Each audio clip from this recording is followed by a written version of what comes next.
If you're not new to the channel, in fact, maybe even if you're relatively new, you've definitely heard me talking about shields, the importance of shields in a Dead Cells run. Learn to love it, learn to get better using shields, you'll progress a lot farther. Well, just to bring that idea and make it go a lot farther, I'm going to do something that I've actually done before on my own. We're going to do a shield-only run. You can see all the broken vials of all the other weapons. We're just running shields. I've also got mutations in there as well, but just shields. That's going to be it. We're running on 0 boss cell just so we can get through most of the game. The idea here is to show you that you can parry most everything, and it will be beneficial to you to do so. But I don't necessarily need to show, the late game stuff. This is to prove to you that trying to get through the game the first time, it's a great strategy to take to learn how to use shields. I'm going to go ahead and take the Bloodthirsty shield here. We're going to move that over to my second attack. I'm wanting 2 different shields. I want a shield for doing area of effect damage, which the Bloodthirsty shield will do. The reason for that you will see here, because then even though I only parried the shield bearer here, the zombie took damage as well. But I also want to eventually pick up something like a spiked shield to do more direct damage. Something that doing a run like this will do is we'll learn to help you to figure out the timing for doing parries. For melee attacks, just look for that exclamation point and then hit parry when you see it. You've got a lot of leeway on the front end to be early. I was a little bit too early. I was trying to show you how early you can be. As soon as you see the exclamation point, though, for a melee attack, if you hit the button, you will get a nice parry. Again, for range, it's a little bit different. I have to actually wait for the arrow to get close to me before I can hit parry for that to actually work. So this is something that's helpful for learning the actual timings, and I'm messing them up a little bit because I'm trying to talk through things while I'm doing it at the same time. But as you can see there, that's one of the great reasons why I definitely want to have the area of effect damage, because I was able to do a little bit of, bleed to every enemy on the screen, pretty much.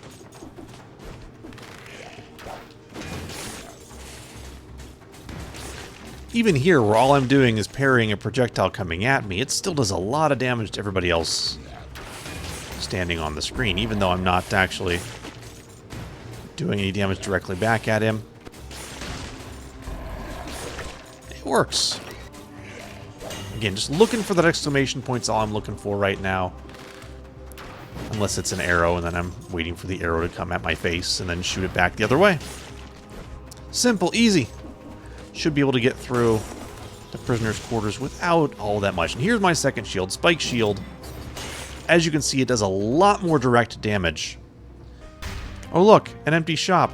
Huh, what are you selling, buddy? I got nothing to offer you. Scram! Yes, indeed, you have nothing to offer me. Now these mushroom boys are tricky. Oh. They will sometimes cower at you. Oh. Well, that was a weird angle. What I wanted to show you is these guys. They've got 2 different attacks. Well, 3 different, actually. They first have the one where they chuck the mush boy at you. That one, you just watch the arc, and you can take out the mush that comes at you. The other one, they've got this melee attack.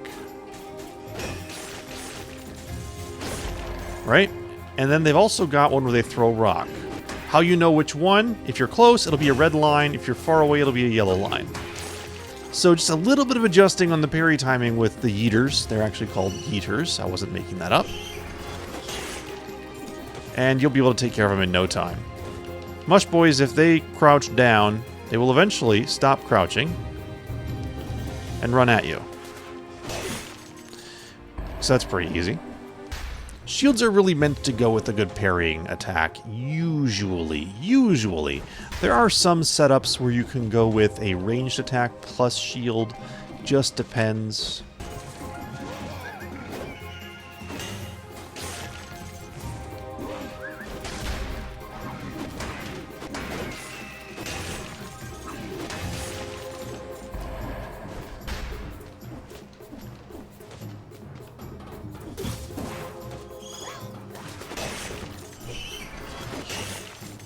Those birds, they look very ranged, but if you can actually treat them like a melee attack in that once you see the exclamation point, just hit your parry button. You can also, like I've said this before, but you can be early on your parrying. Being late, not so great. Being early is just fine. I mean, not super early, don't get me wrong, but there's a little bit more forgiveness on being early than being late.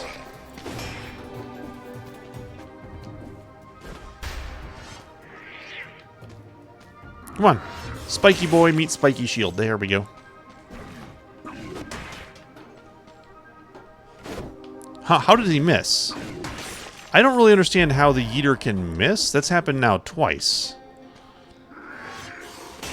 I don't really get it. We're going to keep searching around. We've got one more scroll to find, I think. Maybe 2 more scrolls to find. I think 1 more. If my count in my head is correct, which often gets messed up. But if my count in my head is correct, I think it's 1 more.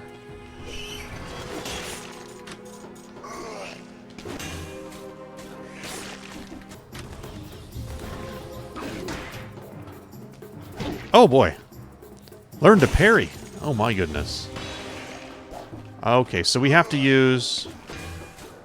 Now see, here's the unfortunate thing. I can't take the crystals out because they can't bleed. So hopefully this guy won't follow me around.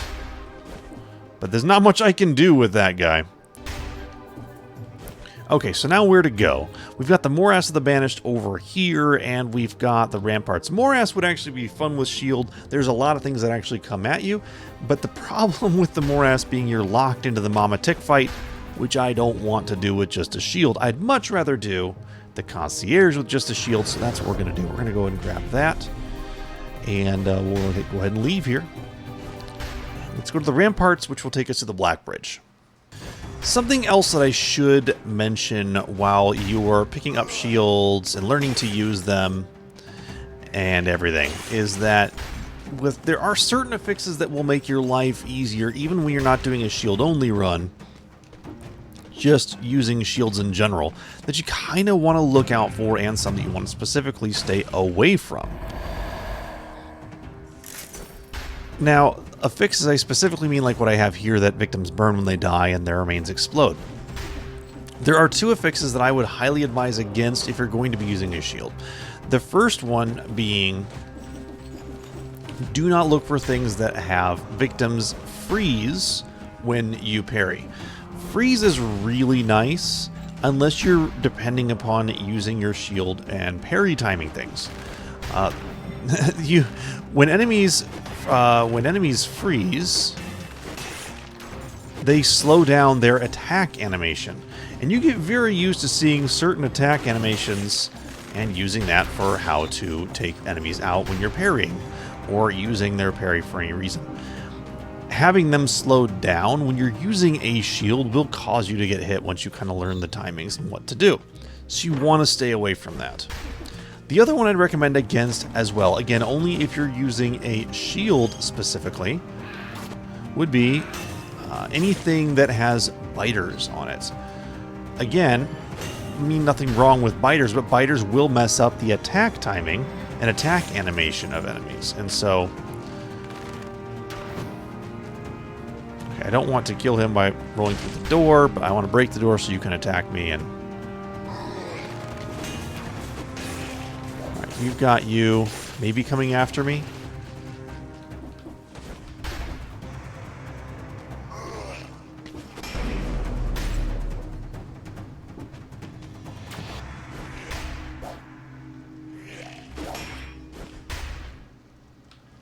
Oh, come on.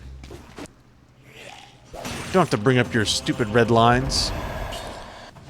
So yeah, stay away from biters and stay away from things that do freezing of enemies. Other than that, you know, make it work with your build. Alright, made it to the Concierge. This is a fun fight. Basically, I'm going to be looking to just parry every strike he has, and then we will also just also got to be careful of his little aura thing that he does.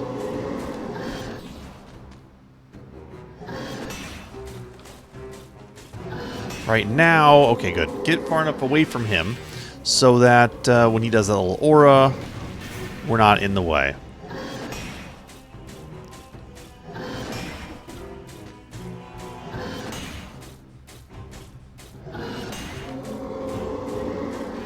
Oh boy, we may be too close for the aura. Now we're fine.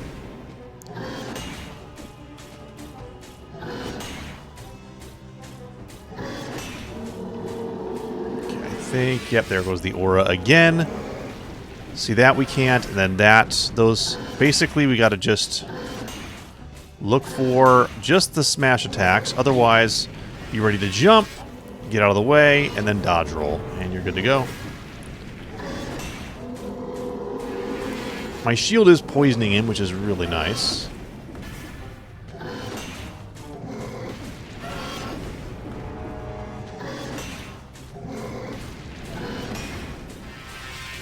More aura. Roll through.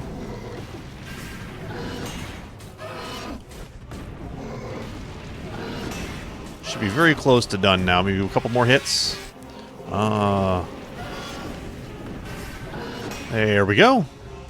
Didn't get flawless as I got tagged a couple times, but still, very, very doable fight with a shield. So now the question here is, do I go Stilt Village or do I go to the Slumbering Sanctuary? I think I'm going to go through the Slumbering Sanctuary. Just golems, really, that everybody hates, believe it or not, are actually pretty easy to parry. I'll probably still get hit a couple times by them, but they're not bad. There are a couple of enemies that are a little bit annoying in the Slumbering Sanctuary, but for the most part, it's a very reasonable biome to go through with shields. It's actually a very tough biome to do, in my opinion, without shields.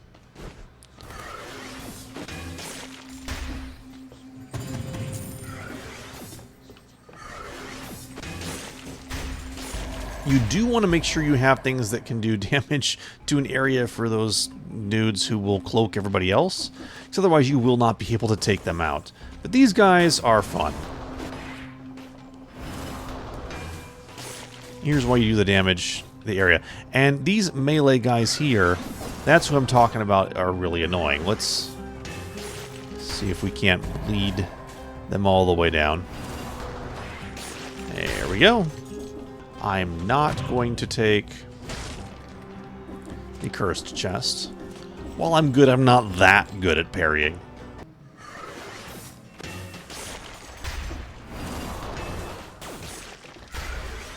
Oh, didn't see you there. I heard you. Didn't see you.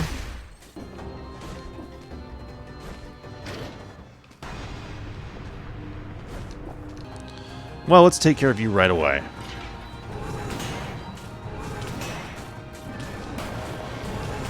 So, with those guys, the direct smashes, you can obviously parry. The down smashes, you just gotta be in the air, and then you're just fine.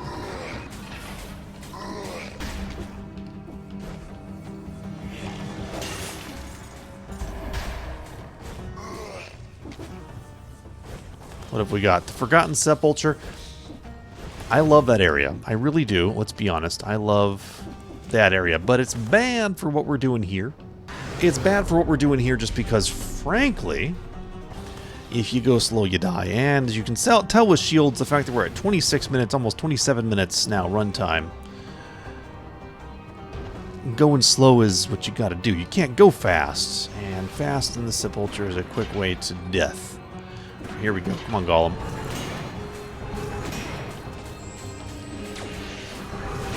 There we go.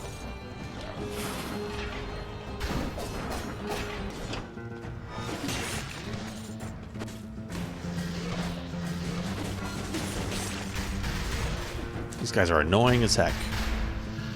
Make sure you parry that projectile coming at you. It's critical to success.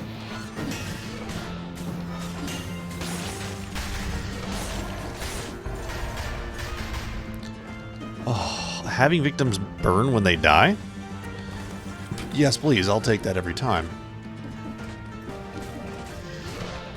Being strategic is the key. Those guys that dash out of the wall, it's a matter of sort of getting a cadence in your head of you see them, 1, 2, they're going to attack. Just getting that good 2 count. Where did you throw that to, buddy?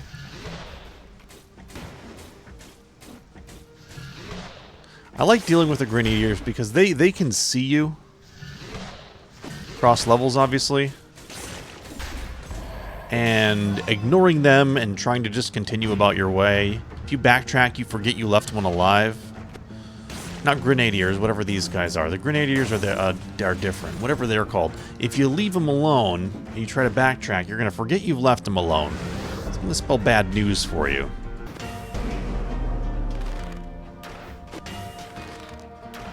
Parry shield comes in really handy with these guys, if you have it, because then that projectile becomes 3 projectiles going back their direction. But on to the Timekeeper fight. This one is actually a lot of fun with the shield. I'm probably going to mess up a lot, but there's actually, like, every attack can be parried. The problem is the Timekeeper's fast. So you got to be quick on the draw.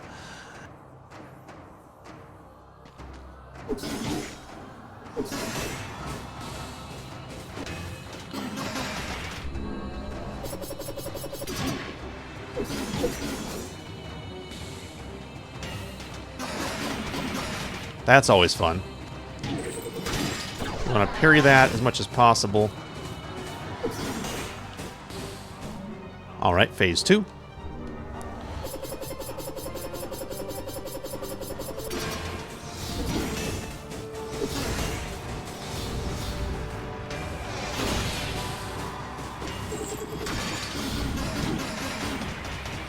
There you go. Just send all those shurikens right back the way they came. You got yourself a Timekeeper fight with just a shield.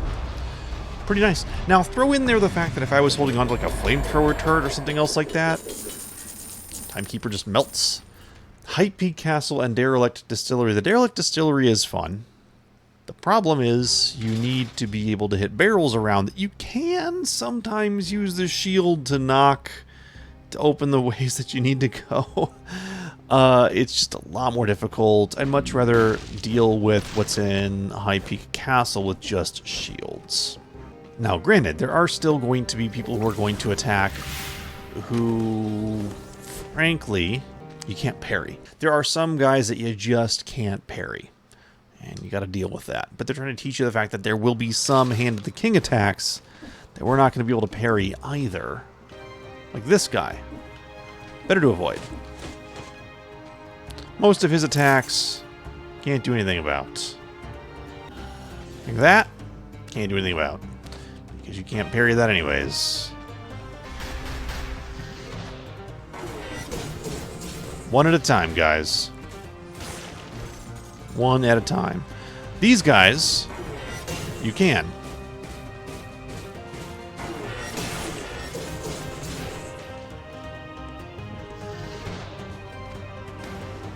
Ah, fall damage. Gotta love it.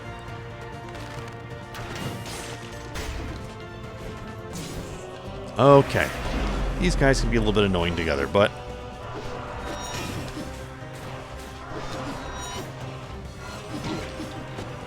Malaise, perfect. Oh boy. Let's drink that. Potion, please.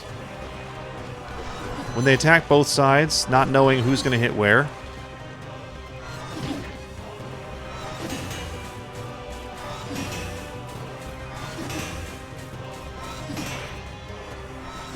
Why I've not been using Spike Shield, I don't know.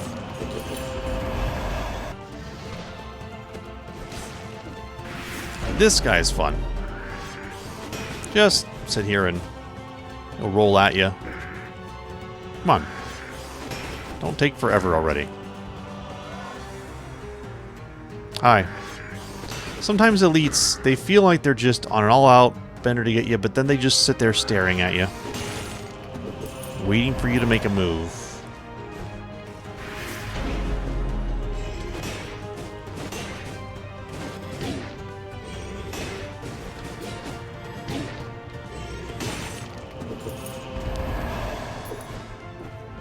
So everything I said about the exclamation points can be completely ignored when it comes to that specific elite / enemy.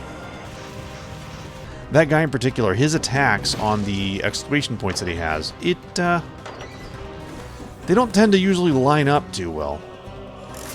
Now, full disclosure, I am terrible at parrying the Hand of the King. Really, really bad, actually.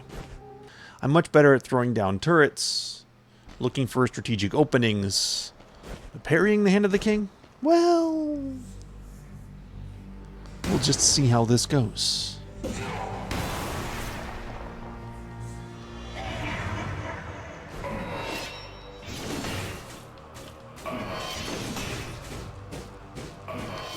Can't parry those. Could parry those.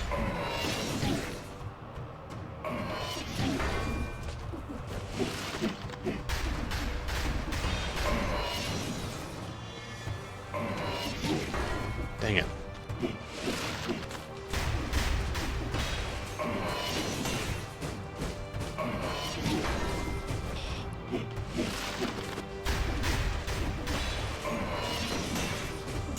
Okay, phase 1 done. Not bad.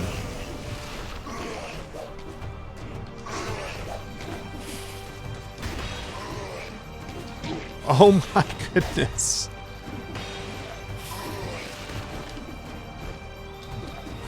I want to use the Bloodthirsty shield right now, and I keep hitting the wrong button.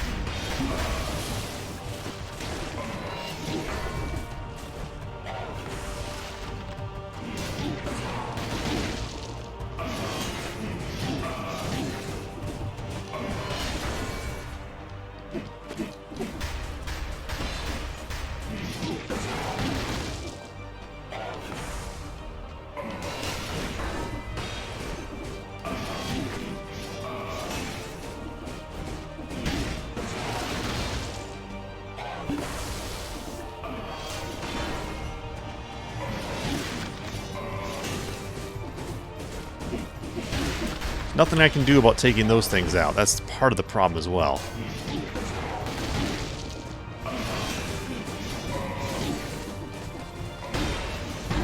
Down we go. Yeah. The problem is, Bloodthirsty shield is not going to take out those things. I really should have been looking for something like a punishment that may have taken out those flags as well. Because I really couldn't avoid the flags. But there you go. I mean, that's a relatively fun run, getting all the way to the Hand of the King with just a shield.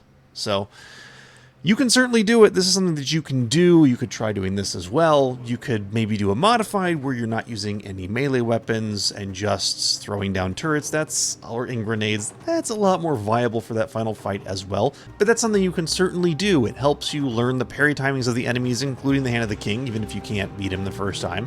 But that was a lot of fun. Hope you enjoyed it. And if you've done a specific crazy run, you have a crazy run you want me to do, or even if you have a build suggestion you'd like me to run through in my viewer suggested builds, please do let me know in the comments. Otherwise, thanks for watching, take care, and see you next time.